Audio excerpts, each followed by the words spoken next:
Hello guys, welcome to cooking with Geetha. நம்ம சேனலை subscribe பண்ணாதவங்க சப்ஸ்கிரைப் பண்ணி வச்சுக்கோங்க, ஷேர் பண்ணிக்கோங்க, மறக்காமல் சப்போர்ட் பண்ணுங்கள். நான் இப்போ இன்றைக்கி வெட்னஸ்டே விளாக் பார்த்துடலாம் வாங்க. காலம்பரை ஒரு சேமியா உப்புமா, அதாவது கோதுமை சேமியா போட்டு உப்புமா பண்ணியாச்சு. கத்திரிக்காய் வச்சு ஒரு தொக்கு பண்ணிடலாம் அப்படின்னு எடுத்து வச்சுருக்கேன். அப்புறம் வெங்காயம், சின்ன வெங்காயம் போட்டு தான் பண்ண போகிறேங்க. இங்கே அவுள் இன்றைக்கி குஷேலர் தினம், காலம்பரை பிரம்ம முகூர்த்தத்திலே கும்பிடுறது. குசேலர் அவுள் கிருஷ்ணர்கிட்ட வாங்கிட்டு போனது. இந்த கதை ஒரு பெரிய கதையே இருக்குது, நல்லாயிருக்கும். அதெல்லாம் உண்மை தாங்க, அது அவ்வளவும். அதனால் அதை இன்றைக்கி வழிபட்டாச்சு, டீ போட்டாச்சு.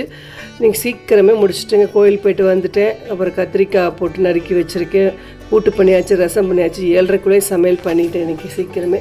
அந்த தொக்கு மட்டும் பாக்கி வச்சுருந்தேன். அப்புறம் அம்மாவுக்கு ஒரு டீ போட்டு கொடுத்துடலாம் அப்படின்ட்டு டீ போட்டாச்சு. எல்லாம் முடிச்சாச்சுங்க. கத்திரிக்காய் சூப்பரான தொக்குங்க. நல்லா சுட சுட சாத்தில் அப்படியே விட்டு சாப்பிட்டிங்கன்னா என்னமா தெரியுமா இருக்கும். அப்புறம் ஜீரக ரசம், மோர், சுட சுட சாதம், அப்புறம் கூட்டு, சௌ கூட்டு. இதான் மெனு. இன்றைக்கி முடிச்சாச்சு ஒர்க்கை. பாத்திரங்களாக இருந்ததையும் தேய்ச்சாச்சு. இப்போ காக்காய்க்கு சாதம் எடுத்து வச்சுருக்கேன். நைவேத்தியம் பண்ணிவிட்டு காக்காய்க்கு கொண்டு போட்டுருவேன். தினமுமே என்னோடய ரொட்டீன் ஒர்க்கு காக்காய்க்கு போட்டுருவேங்க. எனக்கு அப்போ தான் மனசுக்கு திருப்தியாக இருக்கும்.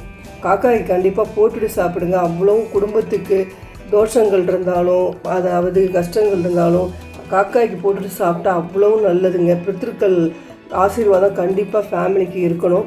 தெய்வ கடாட்சம் இருக்கணும் இன்னும் முக்கியமோ.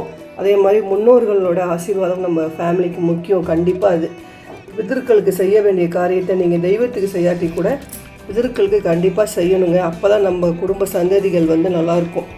இது நான் கண்டிப்பாக அதை ஃபாலோ பண்ணிகிட்ருக்கேன். எனக்கு தெரிஞ்சதை உங்களுக்கும் அட்வைஸ் பண்ணுறேன். உங்களுக்கு பிடிச்சிருந்தா நீங்கள் ஏற்றுக்குங்க. பாருங்க, நைட்டு தோசை, ஒரு சாம்பார், இட்லி சாம்பார், புதினா எடுத்து வச்சுருக்கேன். சூப்பு வைக்கலான்ட்டு சூப்பு வச்சாச்சு, சாம்பார் வச்சாச்சு. தோசை ஊற்றி சாப்பிட போகிறேன். நீங்களும் என்னென்ன டிஃபனுங்கிறத சொல்லுங்கள். இந்த விளாக் இதோட முடிச்சுக்கலாம்.